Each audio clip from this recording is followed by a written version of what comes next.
हरे कृष्णा। हरे कृष्णा प्रभु जी, प्रणाम। हरे कृष्णा, दंडवत प्रणाम प्रभु। ओम ज्ञानतिमिरान्धस्य ज्ञानाञ्जनशलाकया चक्षुरुन्मीलितं येन तस्मै श्रीगुरवे नमः। श्रीचैतन्यमनोभीष्टं स्थापितं येन भूतले स्वयं रूप कदा मह्यं ददाति स्वपदान्तिकं।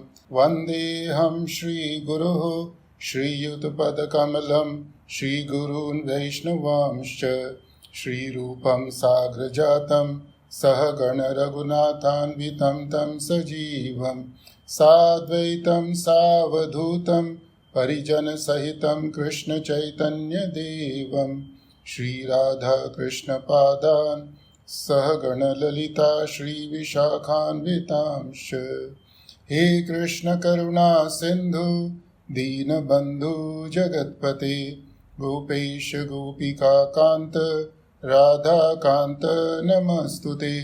तप्त काञ्चन गौराङ्गी राधे वृन्दावनेश्वरी वृषभानुसुते देवी प्रणमामि हरिप्रिये।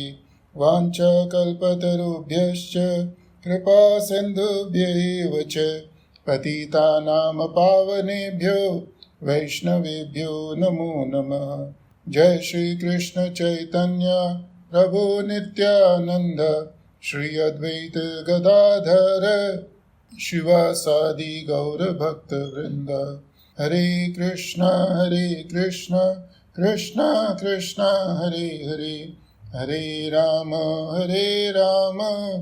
राम राम हरे हरे।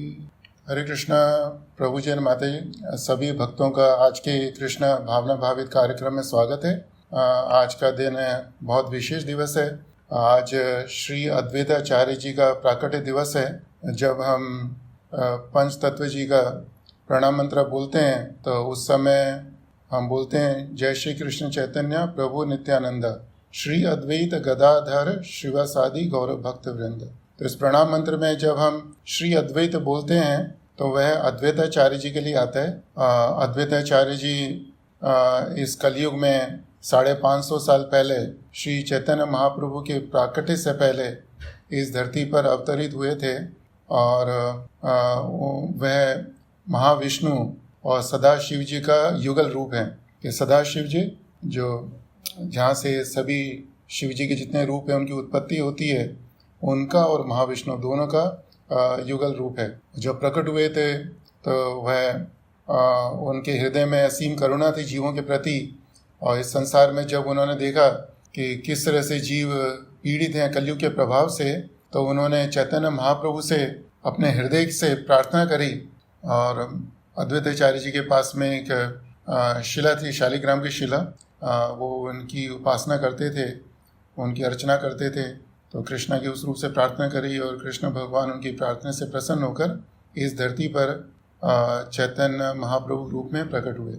और श्री अद्वैताचार्य जी के बारे में चैतन्य चरितामृतम में, चैतन्य भागवतम में भक्तों ने और बताया है। तो हमने उसका अध्ययन नहीं किया, उसके बारे में पढ़ा नहीं, तो उसके बारे में मैं आपको ज़्यादा कुछ बता नहीं सकता। लेकिन हम लोग कम से कम श्री अद्वैताचार्य जी के चरणों में प्रार्थना करते हुए इस कथा को आरंभ करेंगे। तो आज हम भगवद गीता का अध्याय 2 श्लोक 60 उसका उच्चारण करेंगे और उसके ऊपर चर्चा करेंगे। ओम नमो भगवते वासुदेवाय। ओम नमो भगवते वासुदेवाय। ओम नमो भगवते वासुदेवाय। यततो हि अपि कौन्तेय पुरुषस्य विपश्चितः इन्द्रियाणि प्रमाथीनि हरन्ति प्रसभं मनः। यततो हि अपि कौन्तेय पुरुषस्य विपश्चितः इन्द्रियाणि प्रमाथीनि हरन्ति प्रसभं मनः। यततो हि अपि कौन्तेय पुरुषस्य विपश्चितः इन्द्रियाणि प्रमाथीनि हरन्ति प्रसभं मनः. Yatataha, while endeavoring, he certainly, api, in spite of, Kaunteya, O son of Kunti, Purushasya, of a man, Vipaschitaha, full of discriminating knowledge, Indriyani, the senses, Pramathini, agitating, Haranti, through, Prasabham, by force, Manaha, the mind. Translation: the senses are so strong and impetuous, O Arjuna, that they forcibly carry away the mind even of a man of discrimination who is endeavoring to control them. Can I request anyone devotee to read the translation and purport also in Hindi, please? Hare Krishna, Prabhu. Hare Krishna. Read the translation and purport, Prabhu. Yeah, read the translation and purport both, please. Translation by Shri A.C. Bhaktivedanta Swami Prabhupada. Jai Shri Prabhupada. The senses are so strong and impetuous, O Arjuna, that they forcibly carry away the mind, even of a man of discrimination who is endeavoring to control them. Purport. There are many learned sages, philosophers, and transcendentalists who try to conquer the senses. But in spite of their endeavors, even the greatest of them sometimes fail, sometimes fall victim of the material sense enjoyment due to the agitated mind. Even Vishwamitra, a great sage and perfect yogi, was misled by Menaka into sex enjoyment. Although the yogi was endeavoring the sense control with severe types of penance and yoga practice. And of course, there are so many similar instances in the history of the world. Therefore, it is very difficult to control the mind and senses without being fully Krishna conscious. Without engaging the mind in Krishna, one cannot cease such material engagements. A practical example is given by Shri Yamunacharya, a great saint and devotee, who says, Yad avadhi mama cheta Krishna padar avinande ragnav rasa dharmanya udyatam rantum asit तद अवधि बता नरी संगमे summer यमने भवती मुख विकार सुष्टो निष्ठे वनमचा. Since my mind has been engaged in the service of the lotus feet of Lord Krishna, and I have been enjoying an ever new transcendental humor, whenever I think of sex life with a woman, my face at once turns from it, and I speak at the thought. Krishna consciousness is such a transcendently nice thing that automatically material enjoyment becomes distasteful. It is as if hungry man has been satisfied his hunger by a sufficient quantity of nutritious and eatables.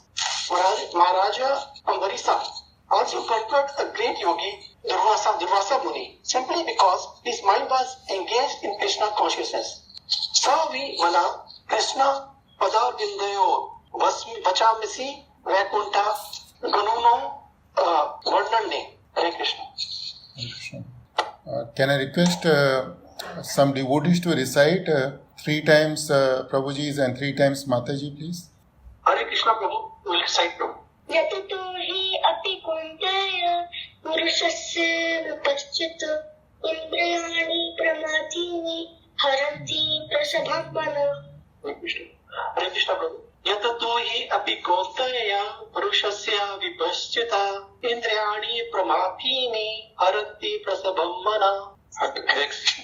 यततो हि अपि कौन्तेय पुरुषस्य विपश्चितः इन्द्रियाणि प्रमाथीनि हरन्ति प्रसभं मनः. हरे कृष्ण. हरे कृष्ण. यततो हि अपि कौन्तेय पुरुषस्य विपश्चितः इन्द्रियाणि प्रमाथीनि हरन्ति प्रसभं मनः. हरे कृष्ण. हरे कृष्ण. यततो हि अपि कौन्तेय पुरुषस्य विपश्चितः इन्द्रियाणि प्रमाथीनि हरन्ति प्रसभं मनः. हरे कृष्ण. हरे कृष्णा.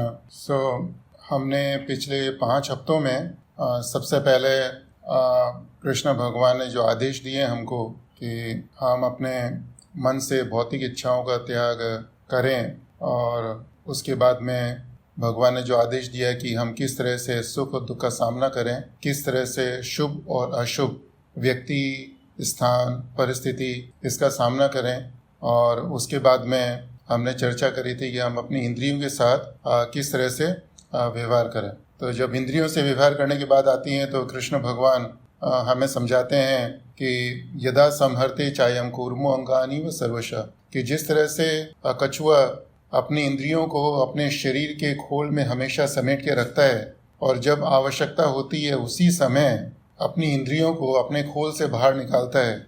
और ये कहने का तात्पर्य है कि कछुआ अपनी इंद्रियों को उनके विषय भोग से दूर रखता है हमेशा, और कम से कम उसके संपर्क में लेके आता है। तो हमें भी इस तरह से करना चाहिए। और इसके अगले श्लोक में कृष्ण भगवान बताते हैं कि अगर हम इंद्रियों को जबरदस्ती उनके विषय भोगों से दूर रखने का प्रयास करते हैं तो उस रणनीति की क्या कमजोरी होती है। कृष्ण भगवान कहते हैं विषया विनिवर्तन्ते निराहारस्य देहिना, कि when you try to restrict the senses from enjoying the sense objects, विषय मीन्स विषय के भोग। तो जब हम अपनी इंद्रियों को उनके भोगों से, हमारी आँख को जो भौतिक वस्तुओं को देखने की इच्छा है, कानों को जो भौतिक शब्दों को सुनने की इच्छा है, तो हम अपनी जो इंद्रियों को इनके भौतिक विषयों से दूर रखते हैं जबरदस्ती, तो फिर इंद्रियों को ऐसा लगता है कि हमको भूखा रखा जा रहा है। निराहारस्य देहिना, निराहार का अर्थ है कि उसको खाने के लिए नहीं दिया जा रहा। हमारी 5 ज्ञानेंद्रियां हैं, नॉलेज एक्वायरिंग सेंसेस, तो उन 5 इंद्रियों की अपनी अपनी भूख है। जैसे आँख की भूख है भौतिक, जो संसार में सुंदर भौतिक वस्तुएं उसको देखने का। कान की भूख है कि जो संसार में जो मधुर शब्द हैं, भौतिक मधुर शब्द हैं, उनको सुनने का। जीवा की भूख है जो स्वादिष्ट पदार्थ है उसको खाने का। तो हमारी सभी इंद्रियों की अपनी अपनी भूख है। तो जब इंद्रियों को उनके विषय भोगों से दूर रखा जाता है तो इंद्रियों को लगता है कि उनको भूखा रखा जा रहा है। तो इंद्रियां विषय भोगों से दूर रहती हैं, लेकिन फिर भी मन में जो इंद्रियों से ऊपर है, मन के अंदर उन भोगों को भोगने की इच्छा बनी रहती है। और हमने चर्चा करी थी कि हर एक जीव को, हर एक मनुष्य को 2 तरह की भूख होती है। One is the biological hunger which is the hunger of the belly, कि जो हमारे पेट की भूख है, और दूसरा है इंद्रियों की भूख। और हमने आपको बताया था कि मनुष्य को पेट की भूख को शांत करना जरूरी है। वो नहीं करेंगे तो हम धीरे धीरे कमज़ोर हो जाएंगे और हमारी मृत्यु भी हो सकती है। तो हमारे जो पेट की भूख है उसको शांत करना जरूरी है, लेकिन जो इंद्रियों की भूख है उसको शांत करना आवश्यक नहीं है। संसार में इतनी सारी अनगिनत सुंदर वस्तुएं हैं, देखने की भौतिक वस्तुएं हैं, हमारी आंखों को इच्छा होती है उनको देखने की। अगर हम नहीं देखेंगे उनको तो हमारा शरीर कमज़ोर नहीं होएगा, हमारी मृत्यु नहीं होगी। इसी तरह से बहुत सारी सुनने की वस्तुएं हैं, अगर हम सबको नहीं सुनेंगे तो हमारी मृत्यु नहीं होगी, लेकिन हमको खाना जरूरी है ना। तो हमारी जो पेट की भूख है उसको बुझाना जरूरी है, लेकिन इंद्रियों की भूख को शांत करना आवश्यक नहीं है। लेकिन मजे की बात यह है कि जो हमारी इंद्रियों की भूख है, it is stronger than the hunger of the belly, कि हमारे पेट की भूख से बहुत ज़्यादा वो तीव्र है ना। It comes with a force, it becomes like irresistible. Irresistible means कि मैं इसके बिना नहीं रह सकता है ना। और हमारा मन कई बार बोलता है कि मैं इस चीज़ के बिना नहीं रह सकता, इस चीज़ के बिना नहीं रह सकता, इस चीज़ के बिना नहीं रह सकता। तो कुछ समय के बाद हमको वो सब चीज़ें हमारे जीवन की आवश्यकता बन जाती है। तो कृष्ण भगवान त्रुटि बताते हैं कि if we try to control our senses by negative restrictions, then rasopyasya, the taste to enjoy those sense objects will remain. So what is the solution? Krishna is giving the solution also कि भाई ये negative restriction काम नहीं करेगी। तो what we should do, रसवर्जम, कि ये जो रस है, भौतिक सुखों का जो रस है, अगर हमको इससे दूर रखने का है तो परम दृष्टवा, then we should experience the higher taste, कि हमको कोई उत्कृष्ट स्वाद है वह अपनी इंद्रियों को देना पड़ेगा। हमारी आँखों को भी, हमारी आँखों का भी रस है, कानों का भी रस है, जीवा का भी रस है, त्वचा के भी रस है। तो आँखों के रस का अर्थ है कि जब हमारी आँखें सुंदर वस्तुओं को देखती हैं, देखने के बाद उनको जो सुख मिलता है उसको आँखों का रस कहते हैं। तो कृष्ण भगवान कहते हैं रस वर्जम रसोप्यस्य परम दृष्टवा, कि जो हमारे मन में इंद्रियों का सुख भोगने की इच्छा है वह चली जाएगी। कब जाएगी? जब परम दृष्टवा, जब हम अपनी इंद्रियों को कुछ उत्कृष्ट रस का स्वाद अनुभव कराएंगे। अगर कोई व्यक्ति को घास दी जाए खाने के लिए और उसको बोला जाए कि ये गन्ना है, और इसको मान ले, और व्यक्ति मान ले कि यह मेरे को गन्ना दिया गया है, कि I have been given the sugarcane to chew, तो वह व्यक्ति उसको घास को ही गन्ना समझ के चबाता रहेगा। और घास को चबाने से जो रस निकल रहा है, आदमी सोचेगा ये तो गन्ने का रस है, लेकिन घास के रस में और गन्ने के रस में तो बहुत अंतर है। तो अगर कोई समझदार व्यक्ति उस आदमी को जाके बोले कि भाई तू क्या कर रहा है, तू तो गन्ना नहीं चबा रहा, तू तो घास चबा रहा है, और गन्ने का रस बहुत अच्छा होता है, बहुत मीठा होता है, घास को छोड़ दे। तो हम उसको बोलते रहे आदमी को घास खाना छोड़ दे, घास खाना छोड़ दे, घास खाना छोड़ दे, वो नहीं छोड़ेगा वो। लेकिन जैसे ही उसको एक बार गन्ना मिल जाए खाने के लिए और वो गन्ने को चबा के देखे, तो उसको मालूम पड़ेगा कि गन्ने के रस में और घास के रस में क्या अंतर है। और जैसे ही उसने एक बार गन्ने के रस का स्वाद कर लिया, स्वतः ही उसके मन से, उसकी जीवा से घास का रस का जो स्वाद है वह अपने आप छूट जाएगा। No extra endeavour is required to give up the inferior taste when we get the higher taste. Ramanujacharya बहुत बड़े आचार्य हुए हमारे वैष्णव संप्रदाय में। तो वह श्रीरंग जी की उपासना करते थे। श्रीरंगा में बहुत बड़ा मंदिर है, तो रंगनाथ जी की यात्रा निकलती है रोज शाम को। तो यात्रा के समय रंगनाथ जी की विग्रह के ऊपर भक्त लोग छाता लेके चलते हैं ना। तो एक बार ऐसे ही रंगनाथ जी की यात्रा निकल रही थी, तो रंगनाथ जी के ऊपर कुछ भक्त लोग छाता लेके चल रहे थे। रामानुजाचार्य जी भी यात्रा में थे, तो उन्होंने देखा कि वहाँ पर एक लड़का लड़की खड़े हुए हैं, और लड़का लड़की के ऊपर छाता लेके खड़ा हुआ है और लड़की की आंखों में देख रहा है वो। और आंखों को देखने में इतना मुग्ध है, इतना मग्न है कि उसको एहसास ही नहीं है कि अभी रंगनाथ जी की यात्रा निकल रही है। तो रामानुजाचार्य जी को उसके ऊपर दया आई। उन्होंने बोला कि बेटा तुम कल अगले दिन मेरे से आके मिलने का मंदिर के अंदर।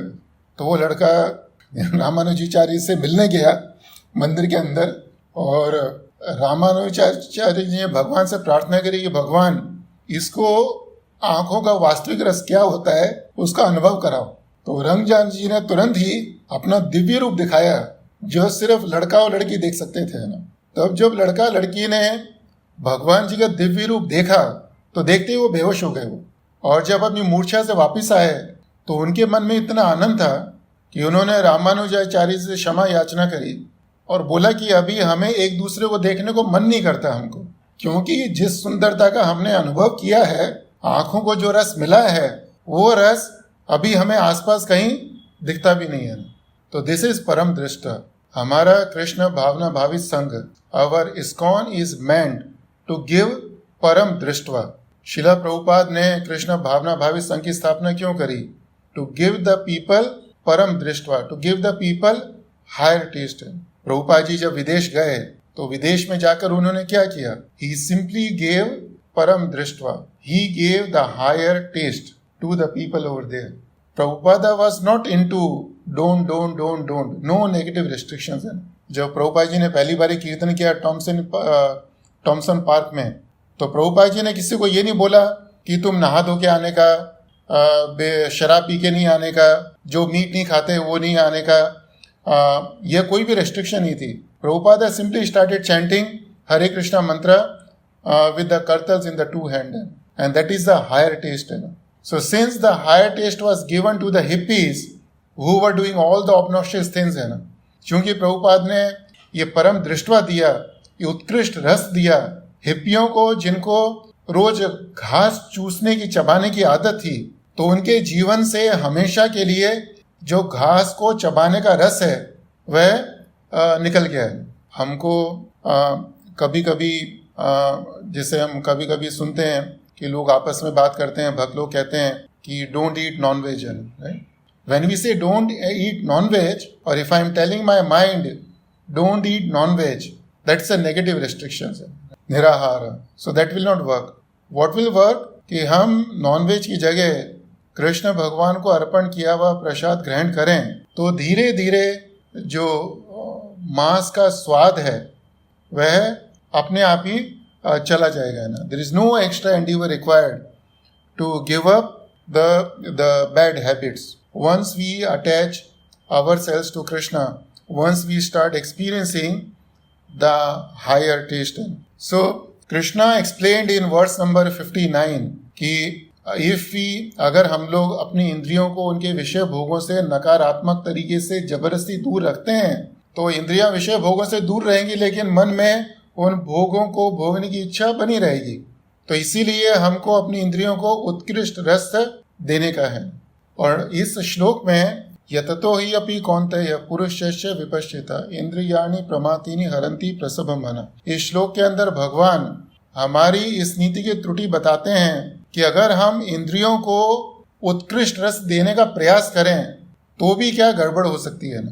तो भगवान कहते हैं कि इंद्रियाणि प्रमाथीनि. भगवान इंद्रियों का स्वभाव बताते हैं कि हमारी इंद्रियों का स्वभाव क्या है. प्रभुपाद जी कहते हैं कि इंद्रियों का स्वभाव है कि वह प्रबल है और वेगमान है. प्रबल का अर्थ है बहुत शक्तिशाली. और जब हम इंद्रियों की बात करते हैं तो विशेष रूप से हमें अपनी 5 ज्ञानेंद्रियां उसको याद रखना चाहिए. Knowledge acquiring senses, our eyes, ears, nose, tongue and the touch of the skin. तो हमारी इंद्रियां हमेशा बलवान रहती हैं. कभी कभी हमको लगता है कि हमारी इंद्रियां कमजोर हो गई.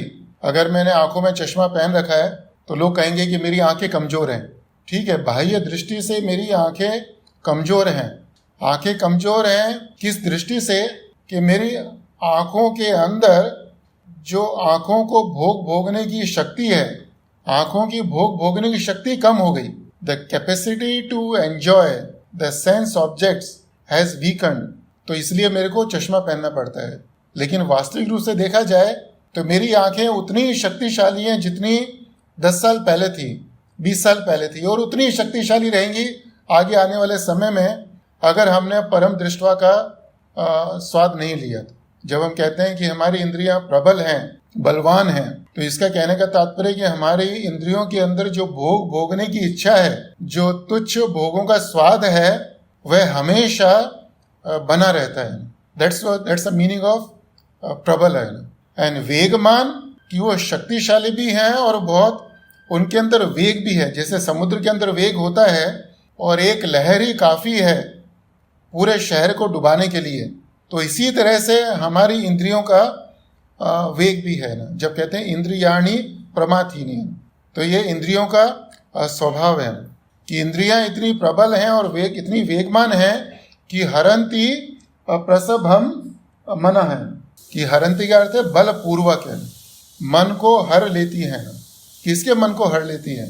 कि पुरुष के मन को हर लेती है. और पुरुष कोई साधारण पुरुष नहीं, विपश्चिता. विपश्चिता का अर्थ है कि जिस व्यक्ति को अच्छे बुरे का ज्ञान हो. The person who can discriminate, the person who is witful, the man of intelligence. ऐसे व्यक्ति के मन को भी हर लेती है. एंड यततो मीन्स की एंडीवर, कि जो विपश्चिता पुरुष है, the man of discrimination, even if he endeavors to control the senses, then also the person has to be careful that the senses are so powerful and so forceful that it can carry away the mind of such a person. And in this context, Srila Prabhupada gives the example of Vishwamitra Muni. तो विश्वामित्र मुनि वो बहुत बड़े राजा थे. ही was A Rajarshi, saintly king. उनका नाम शायद कौशल राजा था.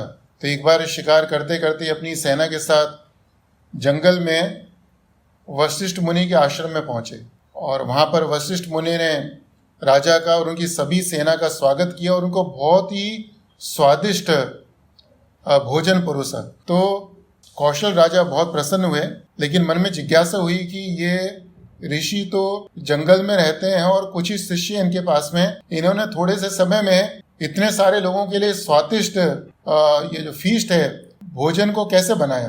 तो उन्होंने वशिष्ठ मुनि से पूछा, तो वशिष्ठ मुनि ने बोला कि महाराज मेरे पास कामधेनु गाय है, तो मुझे कुछ करने की जरूरत नहीं है, तो जो इच्छा होती है स्वयं ही प्रकट हो जाता है। तो राजा ने बोला कि ये गाय मुझे दे दो।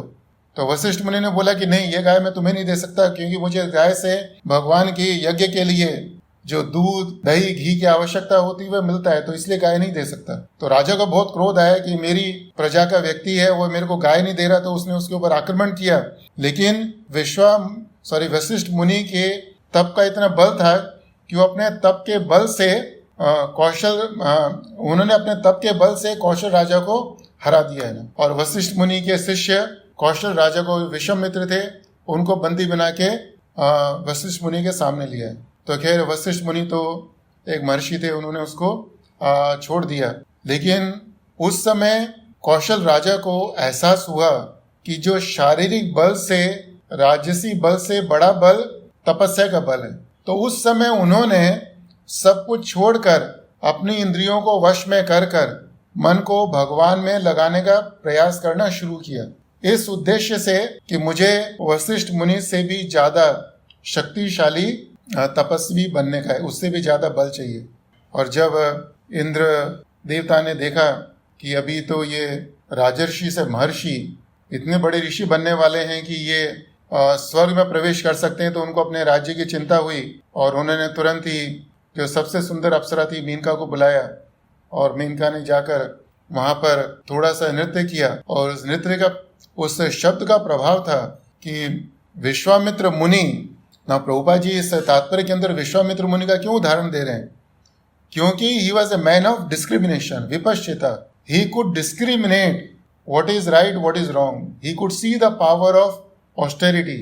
और उन्होंने अपने डिस्क्रिमिनेशन को यूज किया और उसको यूज करते हुए उन्होंने निर्णय लिया कि मुझे तो अभी तपस्या करनी है, तपस्या को करते रहे। And he continue to remain a man of discrimination for 60,000 years. लेकिन 60,000 साल तपस्या करने के बाद भी उस तपस्या का फल काम नहीं आया उनको। क्यों? क्योंकि he was trying to control his senses by negative means. उनके मन में भौतिक शब्द को सुनने की कहीं न कहीं तीव्र इच्छा थी, और चूंकि उनके मन में भौतिक शब्द को सुनने की इच्छा थी, इसी कारण से जैसे ही मेनका ने नृत्य शुरू किया, पायल की आवाज आई, उनकी आंखें खुल गई। उन्होंने कहा कि ये इतना सुंदर शब्द कहाँ से आ रहा है। So this is the example of negative restrictions. लेकिन उसके विपरीत हमने आपको उदाहरण दिया था हरिदास ठाकुर जी का, उन्होंने भी तपस्या करना शुरू किया, लेकिन not bye negative restrictions. He would be chanting every day. वह बोल बोल के हरे कृष्णा कृष्णा कृष्णा हरे हरे राम राम राम हरे हरे इस मंत्र का जाप करते थे। तो जब हरे कृष्णा बोलते थे तो कानों में परम दृष्टवा, the higher taste was going on. तो हायर टेस्ट इतना भर गया था उनके कानों में कि जो वैश्या ने आके उनको जो भी बोला, जो भी प्रस्ताव दिया, what ever proposal was given by the prostitute did not enter into his years. और परम दृष्टवा उनके कानों में इतना गया था कि वह परम दृष्टवा वो वैश्या को भी दे सके। उन्होंने वैश्या को भी भगवान का भक्त बना लिया है। सो इन दिस वर्स कृष्ण भगवान बता रहे हैं, हमें वार्निंग दे रहे हैं कि हमारी इंद्रियों का स्वभाव क्या है। इंद्रियों का स्वभाव है प्रमाथिनी। इस श्लोक के अंदर कृष्ण भगवान इंद्रियों को प्रमाथिनी बोलते हैं। और प्रमाथिनी स्वभाव किस जीव का होता है? हाथी का होता है। हाथी is very much intoxicated by his power. हाथी जब भी चलता है, कभी हम देखें तो जिस तरह से हाथी चलता है, वो लगता है कि उसके मन में हमेशा प्रमाद है, उसके मन में घमंड है, अहंकार है, always intoxicated with his power. तो इसी तरह से हमारी इंद्रियों की भी शक्ति है। जिस तरह से हाथी के अंदर शक्ति है ना कि गन्ने की जो भी कोई फसल हो उसको बहुत ही सहजता से उखाड़ सकता है, उसी तरह से हमारी इंद्रियों के अंदर भी शक्ति है कि हमने जो अपने विवेक के द्वारा निर्णय लिया है कि through our discrimination whatever determination we have made, the determination will fail if we are not connected with Krishna. Adi Shankaracharya जी ने एक बुक लिखी थी, उसका नाम था विवेक चूड़ामणि। विवेक का अर्थ है discrimination or the intelligence, and Chudamani means the jewels. So our acharyas quote the verse which is quoted by Adi Shankaracharya when it comes to demonstrate the power of our five senses.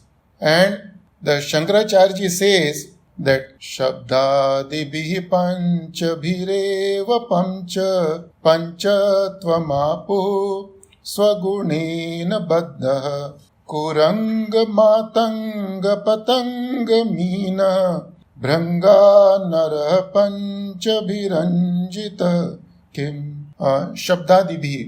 Sorry, Girvardhari Prabhu, can you display the words please. So इस श्लोक के अंदर शंकराचार्य जी बताते हैं कि 5 जीव हैं, 84 लाख योनियां होती हैं. उसमें से शंकराचार्य जी ने 5 जीवों का उदाहरण लिया. और 5 जीव कौन से हैं? कुरंग, मातंग, पतंग, मीना, भृंगा. और वह बताते हैं कि किस तरह से ये 5 जीव विषय भोगों की प्रबल इच्छा के कारण मृत्यु का शिकार होते हैं. तो सबसे पहले वह उदाहरण देते हैं कुरंग. कुरंग को हिंदी में डियर बोलते हैं, हिरण. तो कुरंग मीन्स हिरण, द डियर. तो जो हिरण है उसका जो सबसे द कमजोर इंद्रिय है, the weakest point of dear is the sound. तो जब शिकारी को हिरण को पकड़ना होता है, उस हिरण का शिकार करना होता है, तो शिकारी बहुत ही सुंदर शब्द की ध्वनि करता है जो हिरण को प्रिय होती है. और हिरण वो सुंदर ध्वनि को सुनते हुए वो शिकारी के पास पहुंचता है और वहाँ पर शिकार ने अपना जाल बिछा के रखा होता है और हिरण उसके जाल में फंस जाता है. या जब हिरण शिकारी के नजदीक आता है तो शिकारी उसके ऊपर तीर चला देता है. तो हिरण की मृत्यु कैसे होती है? हिरण की मृत्यु होती है उसके जो कान हैं वह सुंदर शब्द, मधुर ध्वनि सुनना चाहते हैं. So that is the weakest point of हिरण. हिरण की मृत्यु और किसी कारण से नहीं हो सकती. हिरण को अगर कोई व्यक्ति अपनी तरफ आकर्षित करना चाहे घास देकर, घास डालकर, तो हिरण आकर्षित नहीं होगा.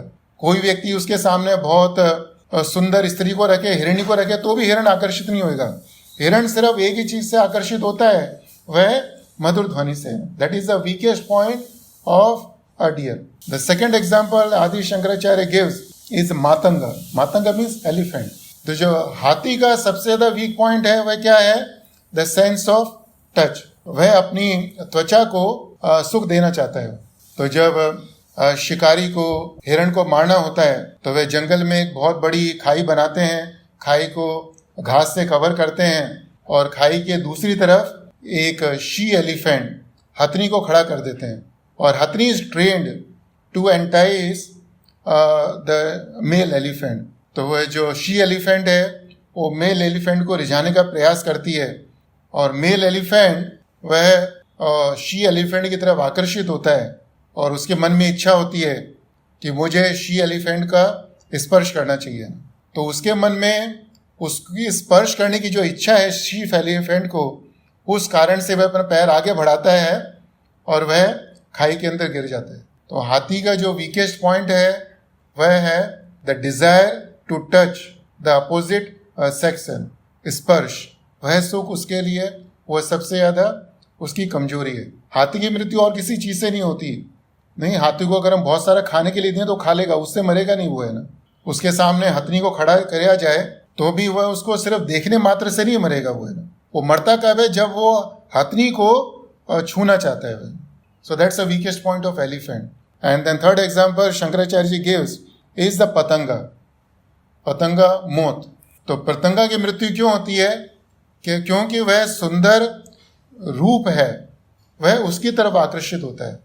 तो पतंगा को हमेशा जो लाइट है, जैसे आग जलती है तो उसकी जो आग से जो प्रकाश निकलता है उसकी तरफ आकर्षित होता है. कभी कभी बहुत तेज लाइट चलती है रात में तो उसकी तरफ भी पतंगे आकर्षित होते हैं.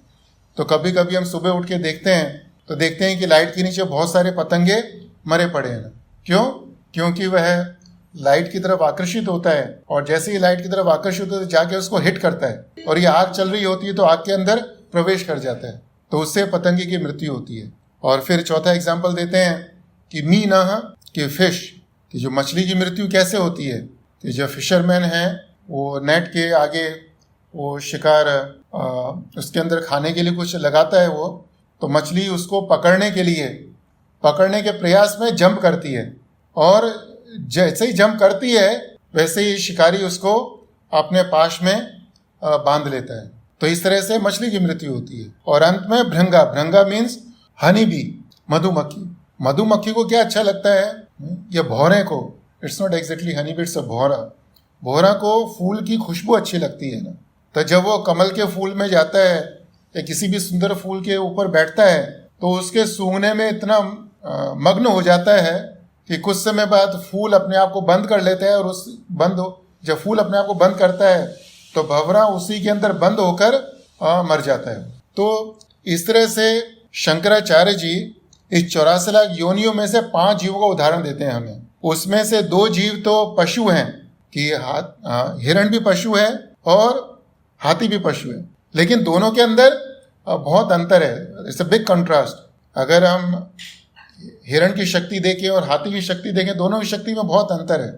लेकिन यहाँ पे शंकराचार्य जी बता रहे हैं ना कि doesn't matter, it's not about the bodily strength, कि ऐसा नहीं कि हाथी के अंदर शारीरिक बल बहुत ज़्यादा है तो इस कारण से वह अपनी जो इंद्रियों का वेग है, जो उसके मन का वेग है, उसको रोक सकता है। नहीं, ऐसा नहीं है।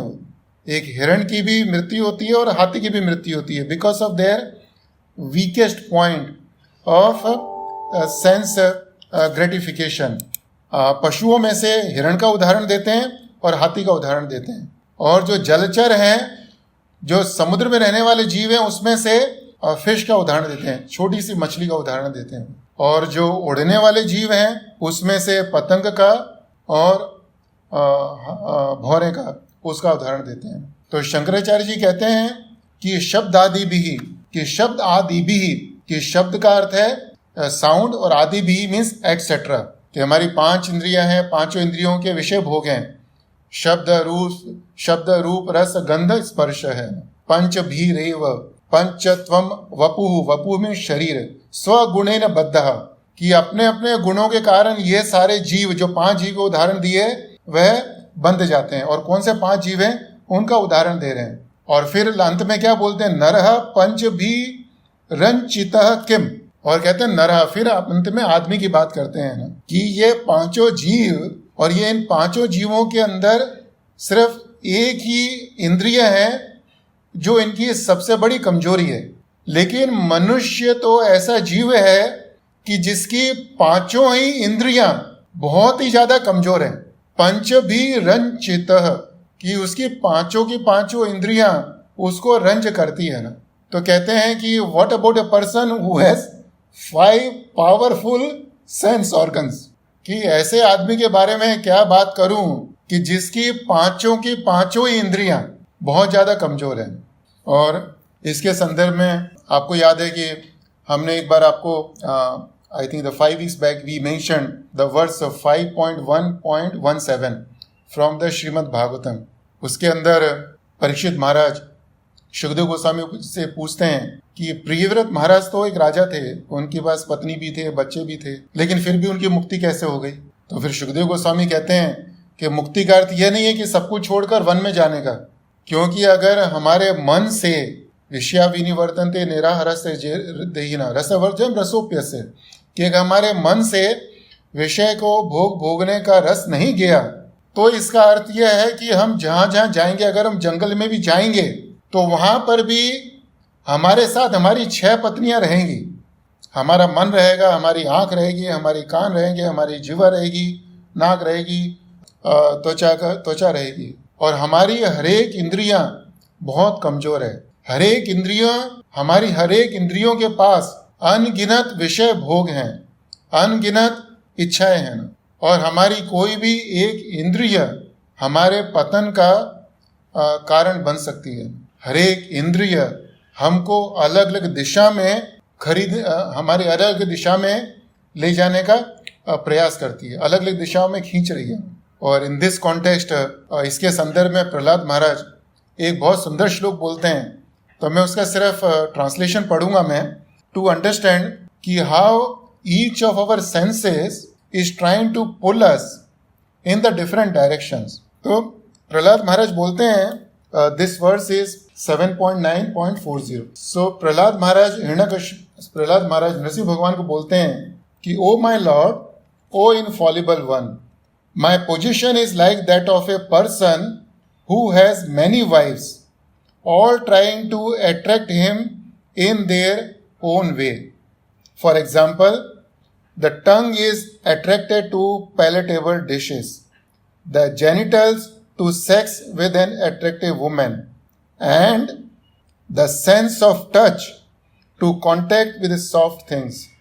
The belly, although filled, still wants to eat more, and the ear, not attempting to hear about you, is generally attracted to cinema songs. The sense of smell is attracted to yet another side. The restless eyes are attracted to scenes of sense gratification, and the active senses are attracted elsewhere. In this way, I am certainly embarrassed. So, इस श्लोक के अंदर जब जब प्रहलाद महाराज कहते हैं कि भगवान मेरी स्थिति, नहीं, माँ मीन्स मी, कि मेरी स्थिति ऐसी है, तो इसमें प्रहलाद महाराज अपने बारे में नहीं बता रहे हुए. प्रहलाद महाराज का विनम्र भाव है कि वह अपना उदाहरण दे रहे हैं हुए, और अपना उदाहरण देते हुए बता रहे हैं कि संसार में हम जैसे जो मनुष्य हैं उनकी स्थिति क्या है.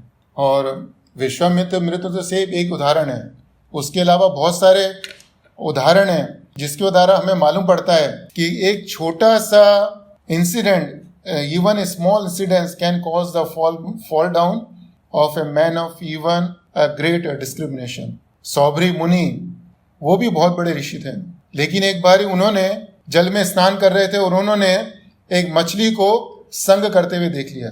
तो सिर्फ एक दृश्य देखा, वह भी पानी में, और कुछ क्षण के लिए, नॉट कुछ क्षण, एक क्षण के लिए, और उनके मन में भोगने की इच्छा इतनी प्रबल हुई कि उन्होंने 50 लड़कियों से विवाह किया है ना, और उनके साथ संग किया कई सालों तक. And he fell down. So this is the power of our senses.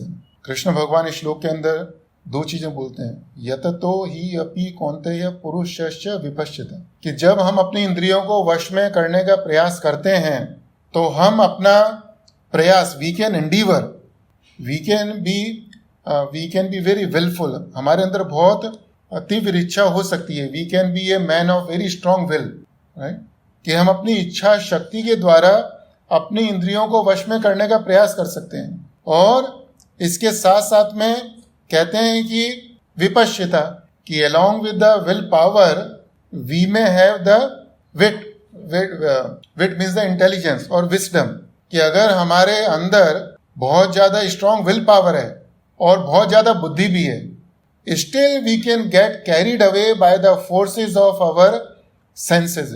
That's the warning Krishna is giving. Or Krishna is telling us that we should not trust the power of our will and the power of our wisdom. कभी कभी अपनी इंद्रियों को वश में करने की बात आती है तो हम लोगों के मुख से सुनते हैं, many times people they say that I have the very strong will power or I am very intelligent.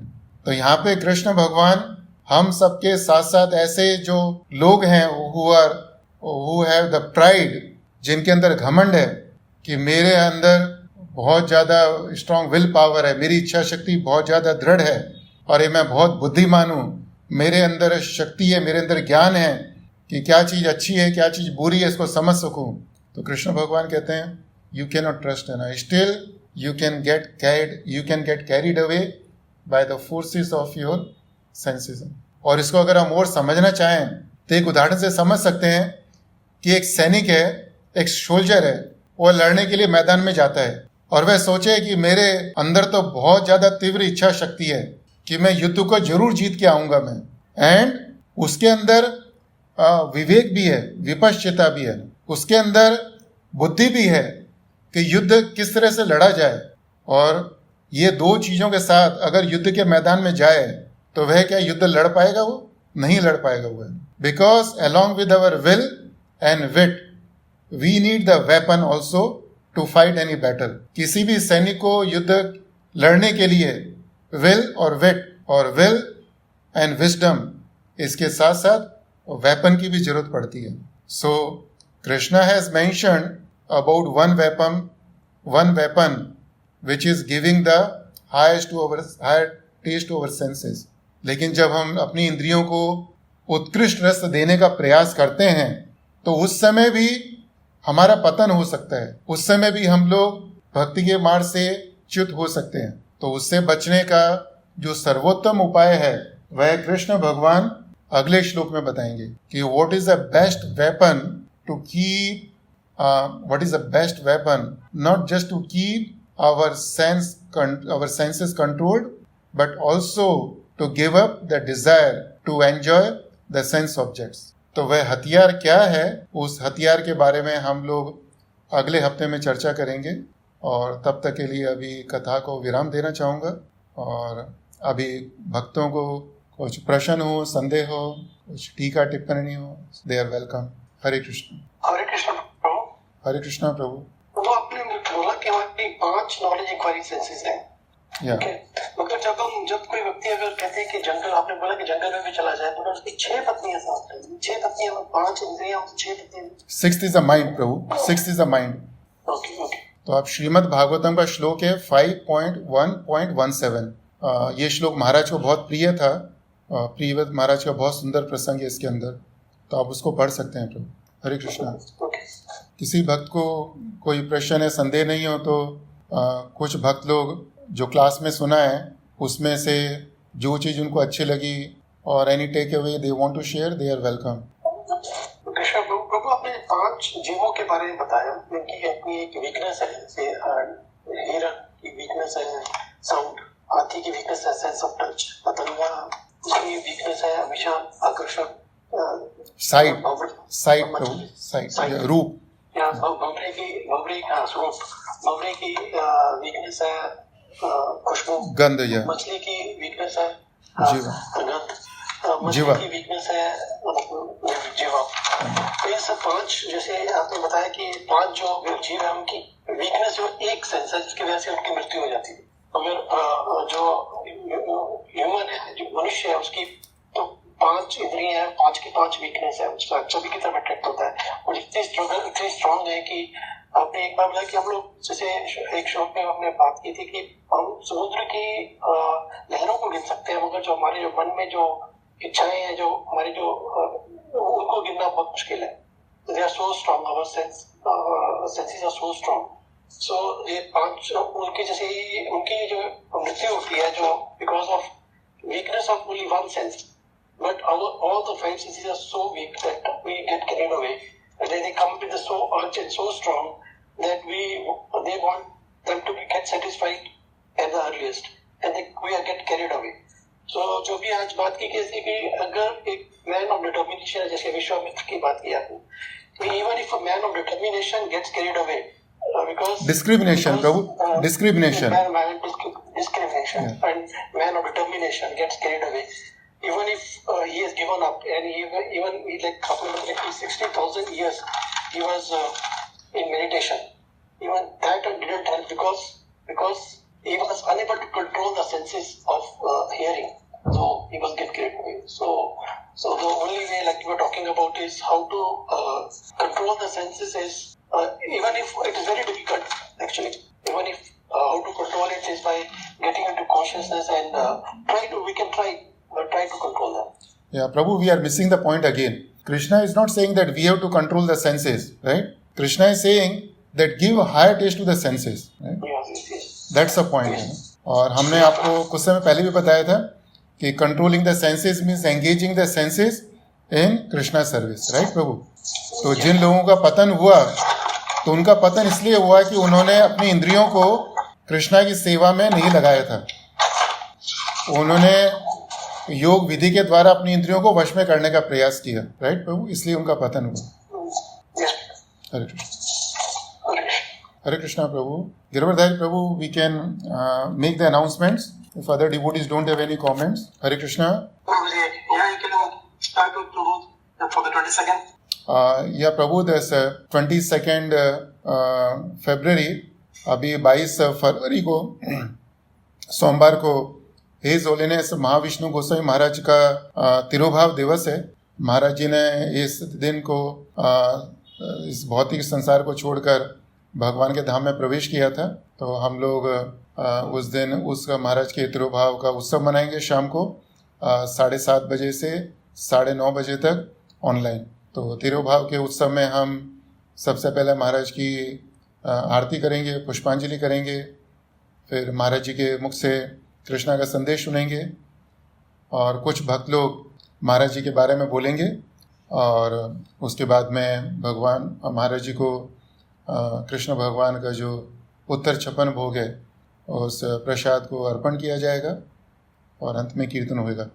तो इस तरह से मंडे शाम को ऑनलाइन प्रोग्राम होएगा। गिरवरधारी प्रभु लिंक भेजेंगे और इसके बाद में अगले दिन एकादशी है, ट्यूसडे को एकादशी है और वेडनेसडे को वराह द्वादशी है। उस दिन वराह भगवान का प्राकट्य दिवस है और उसके अगले दिन थर्सडे को नित्यानंद त्रयोदशी है और नित्यानंद त्रयोदशी को नित्यानंद प्रभु का प्राकट्य दिवस भी है।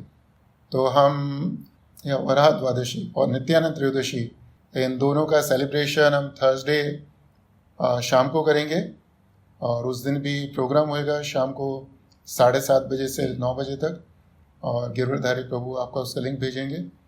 सो these are the important announcements. आप सभी भक्तों से निवेदन है कि जो मंडे को प्रोग्राम होएगा महाराज का तिरुभाव दिवस है और थर्सडे को जो प्रोग्राम है जिसके दिन हम वरा भगवान के प्राकट्य दिवस और नित्यानंद प्रभु के प्राकट्य दिवस का उत्सव मनाएंगे, तो प्रोग्राम में शामिल होइए। Hare Krishna. Thank you very much Prabhu. Hare Krishna. Thank you Prabhu ji से माता जी। सभी लोग सोमवार को शाम को 7:30 बजे सब लोग प्रोग्राम पे जुड़ने की कोशिश करें ताकि महाराज की मुखवाणी से लेक्चर सुन सकते हैं। तो हरे कृष्णा।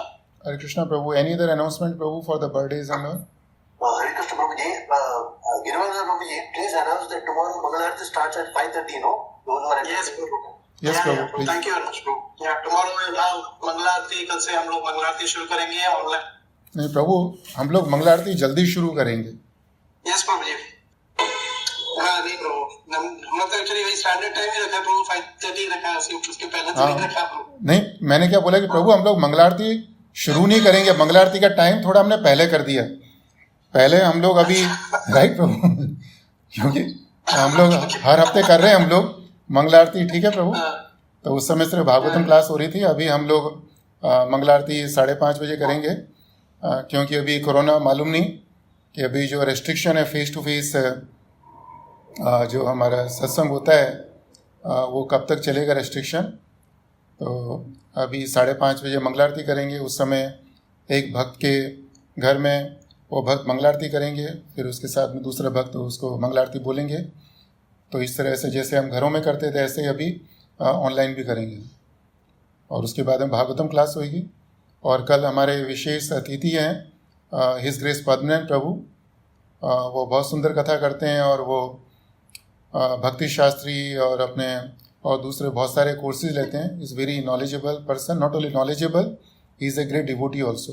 तो सभी भक्तों से अनुरोध है कि आप सभी कल मंगला आरती में शामिल होइए और लाभ उठाइए। Hare Krishna. Hare Krishna. Thank you very much, thank you. Hare Krishna. Hare Krishna.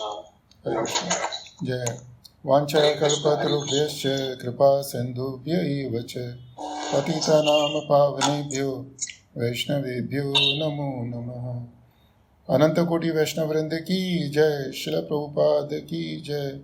Srila गुरुदेव की जय। निताय गौर प्रेमानंदे। हरि हरि बोल। हरे हरे